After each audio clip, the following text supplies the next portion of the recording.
What do I wall. like about decorating? So growing up, when I was like in my 20s, I feel like I decorated because my mom decorated. And so I always thought it's crazy how you find your own identity. You take on other people's identities to a certain extent, like your mom or your dad or, family members or whatever. When you're young, you do things because your family did it.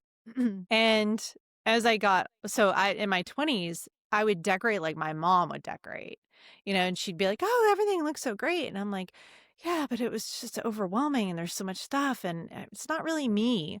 And as I got older, like in my 30s, I was like, or when I hit 30, I was like, I think I'm going to change the way I do this. Because it's kind of one of those things where it's like it's your life. You're the only one that can live it.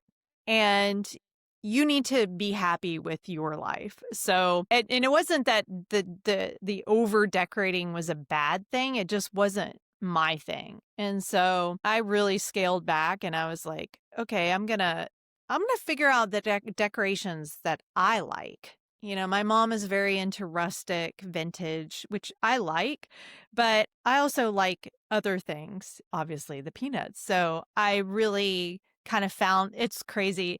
I have my own identity in how I decorate, like you can tell it's very me. Let's see what I can ask you to get some more fun-filled tips out of you for decorating.